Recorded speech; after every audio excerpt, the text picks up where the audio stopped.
¿Cómo están ustedes?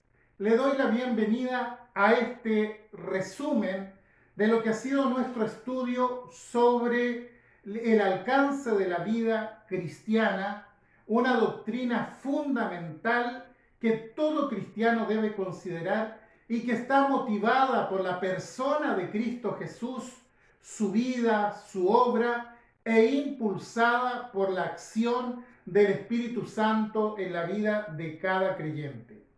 La Escritura nos desafía a esta experiencia vital y profunda, una vida lejos de todo fingimiento, de toda hipocresía, para poder experimentar realmente lo que significa la vida de Cristo en nosotros. El Señor Jesús vivió una vida en completa dependencia al Padre Celestial mientras estuvo en este mundo. Allí en Juan capítulo 19, verso 49 dice: porque yo no he hablado por mi propia cuenta, el Padre que me envió, Él me dio mandamiento de lo que he de decir y de lo que he de hablar. Y en el capítulo 14, versículo 9 dice: el que me ha visto a mí, ha visto al Padre. En otras palabras, toda la vida terrenal de Jesús giró en esta dependencia hacia su Padre Celestial. Él se mostró como un reflejo de la gloria del Padre.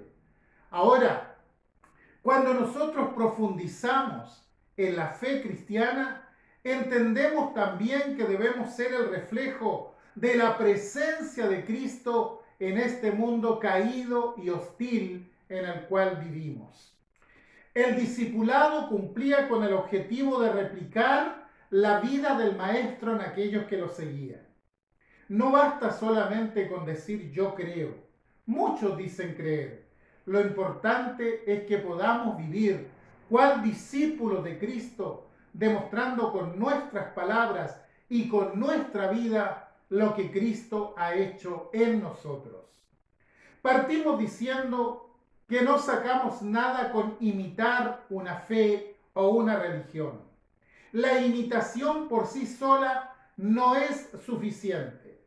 Si bien la Biblia habla de imitación, en ningún caso la presenta como un repetir o un actuar mecánicamente. No es así. Podríamos tratar de ser como el mejor de los cristianos o aún como Cristo mismo. Pero esto no tiene que ver con una forma meramente superficial, sino con una experiencia espiritual profunda. Nos preguntamos en algún momento por qué el Señor, que es tan amoroso, que es tan comprensivo, no hizo requerimientos más acordes con la naturaleza humana a aquellos que habrían de seguirle. Pareciera ser que para ser cristiano hay que convertirse en un superhombre que claramente no lo somos. Todo lo que el Señor quiere es que reconozcamos nuestra incapacidad en la carne para cumplir su santa voluntad. Por tanto, frente a esa incapacidad, lo único que nos queda es arrojarnos a la gracia de Dios, pedir misericordia a Dios. El Señor nos invita a permanecer en Él, a depender de Él, así como el pámpano se nutre de la vid para permanecer viva.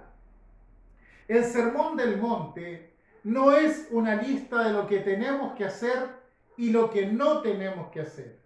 El Sermón del Monte es una invitación a comprender nuestra incapacidad de cumplir con los requerimientos establecidos por Dios humanamente hablando. Por tanto, no hemos sido llamados a imitar a Cristo como cosa primordial, sino a permanecer en Cristo como algo necesario para conformarnos a la imagen de Él.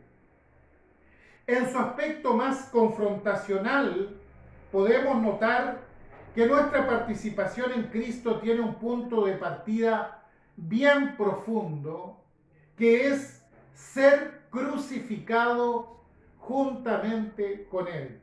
Ser participantes de la cruz. Por cierto, esto va a marcar necesariamente una crisis de fe, cuando los ojos del creyente son abiertos al significado de los aspectos más profundos de la fe. Ciertamente la cruz salva. Cristo murió para que nosotros fuésemos justificados.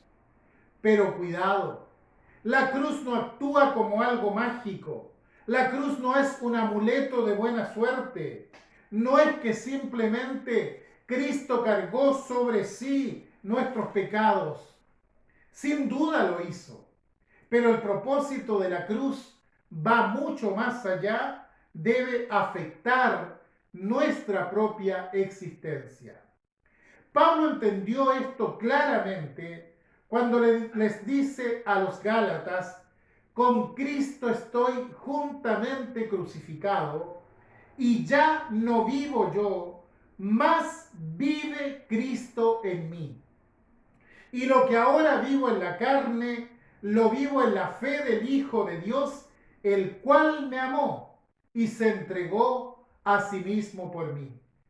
Necesitamos renovar nuestra visión de la cruz, asumir que ella vino y terminó con nuestra vieja naturaleza, la vida de la carne.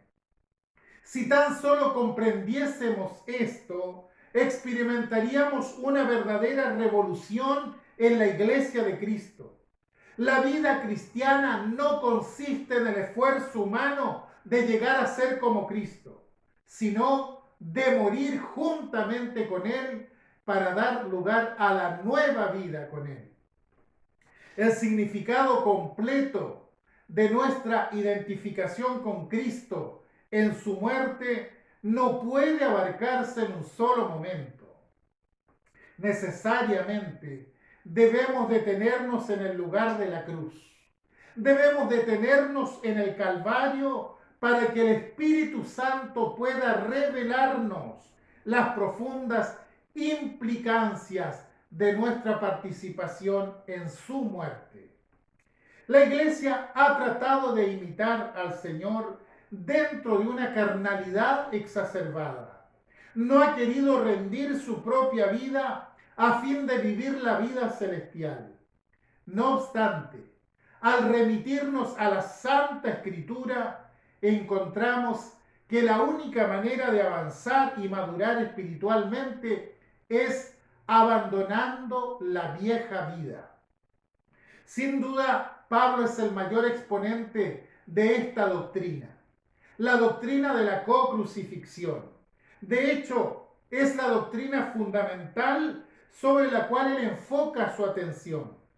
Al parecer, esta fue la sublime lección que el Salvador Jesús hizo penetrar cual fuego ardiente dentro de su ser mientras estuvo delante de su presencia allí en el desierto de Arabia. En su oportunidad, consideramos 4 aspectos significativos de nuestra participación con Cristo. Primero, en Cristo estamos muertos al pecado. No podríamos ser libres de la vida del yo sin la muerte de la misma. Segundo, en Cristo estamos muertos al mundo. Por cierto, no significa que nos vamos a aislar de la sociedad, seguimos estando en el mundo, pero ya no pertenecemos al mundo. Tercero, en Cristo hemos muerto a un espíritu dividido. Cristo vino y echó abajo la pared intermedia que había entre judíos y gentiles. Una importante lección para quienes son dados a levantar barreras muchas veces dentro de la misma iglesia cristiana. Y cuarto, en Cristo hemos muerto a la ley. Cristo nos ha sacado del área de la ley y nos ha puesto bajo la gracia. Ahora somos gobernados por otra ley, la ley del Espíritu, la cual el mismo Espíritu Santo ha impreso en nuestros corazones. Una vez que hemos participado de la muerte juntamente con Cristo, entonces también podemos participar de su resurrección. En Cristo no solamente hemos muerto, sino que también hemos resucitado, y nuestra muerte al yo no es sino la puerta de entrada a una vida mucho más abundante. Somos recipientes de una vida infinitamente maravillosa. Pasamos a ser templos del Dios viviente. Cuando estaba sobre la cruz del Calvario, el Señor acabó para siempre con nuestra vieja vida como representante de la humanidad y nos impartió su nueva vida cuando Él se levantó de la muerte. Esa vida, la vida de Cristo, es la única que puede agradar a Dios. El Señor no espera nada de nuestra carne, aunque tenga una apariencia educada, una apariencia piadosa, religiosa. La Escritura dice que el Espíritu es el que da vida y que la carne para nada aprovecha. También dijimos que este principio, el principio de la participación con Cristo, tiene alcances inimaginables que ni siquiera el hombre espiritual puede descifrar tan fácilmente. Titubea muchas veces y tambalea ante tanta grandeza. Claro, ¿cómo no ha de ser maravilloso que no solo participamos de la muerte y la resurrección de Jesús, sino que además participamos de su ascensión? No sustancialmente, por cierto, algún día sí lo será, pero ahora participamos por medio de la fe. Como dice Efesios 1:3, que Dios nos bendijo con toda bendición espiritual en los lugares celestiales en Cristo. El propósito de Dios en la gran obra de redención es traer al hombre nuevamente a una conciencia de Dios a través de su espíritu, del espíritu del hombre. Por tanto, la cruz corta, divide el alma del espíritu, y el espíritu humano unido al Espíritu Santo toma su lugar en Cristo en lugares celestiales. Ahora, por supuesto, el cristiano no está libre de los peligros inherentes a su peregrinar en este mundo. La lucha es real. Y así como Jesús mismo fue tentado por Satanás en el desierto, no podemos esperar menos quienes participamos de su vida. Cuanto más buscamos la comunión con el Señor, más abrumadora será la lucha espiritual, lo que no significa que por eso evitemos nuestra vida devocional, claro que no. Pero muchos creyentes no perciben esta lucha, y no la perciben porque su vida misma no está experimentando la vida de Cristo. Es decir, no son enemigos formidables para el adversario. Pero cuando nos levantamos con determinación y profundizamos nuestra relación con el Santo Hijo de Dios, ciertamente vamos a experimentar esta clase de lucha.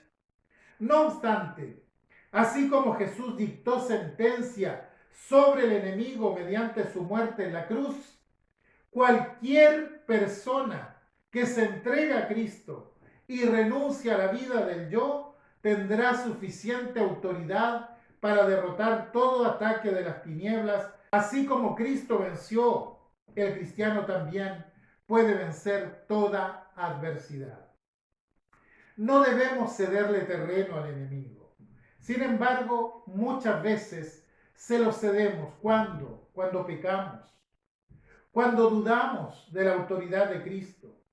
Le damos terreno al enemigo cuando aceptamos sus mentiras. Cuando dejamos de revestirnos del poder de Cristo y la vida del yo aún tiene vigencia en nuestra existencia. Otro aspecto importante de esta unidad con Cristo es que hacemos de sus sufrimientos nuestros sufrimientos. Así como el Espíritu gime con gemidos indecibles ante el Padre, así también nosotros gemimos frente a la realidad que vive el mundo. Así como Pablo y tantos otros comenzamos a llevar en nuestro propio cuerpo las marcas de Cristo, como dice 2 Corintios 4:10. No obstante, Santiago escribió: hermanos míos, tened por sumo gozo cuando os halléis en diversas pruebas. Mientras estamos en este mundo, la Biblia nos exhorta a orar y a velar en la santa expectativa de que Cristo Jesús viene a buscar a su iglesia. Y aunque no podemos comprender en su totalidad la forma de este procedimiento en que estos hechos se llevarán a cabo, igualmente podemos guardar la esperanza y disfrutarla como algo que nos pertenece legítimamente. Cristo viene por su iglesia. Llegará el día, entonces, cuando nuestra ascensión con Cristo no será meramente en espíritu como lo es en el presente. Nuestra participación en su ascensión florecerá entonces en su verdadero esplendor y brillaremos para siempre en el reino del Padre Celestial. Espero que Dios le haya hablado por medio de este estudio. Y no olvidemos que una comprensión y una práctica del mismo redundará en una gran experiencia espiritual que permeará la vida de la iglesia, la obra misionera y la práctica de la oración, como hablamos en una lección pasada. Si el Señor permite, nos volveremos a encontrar en otra oportunidad. Bendiciones.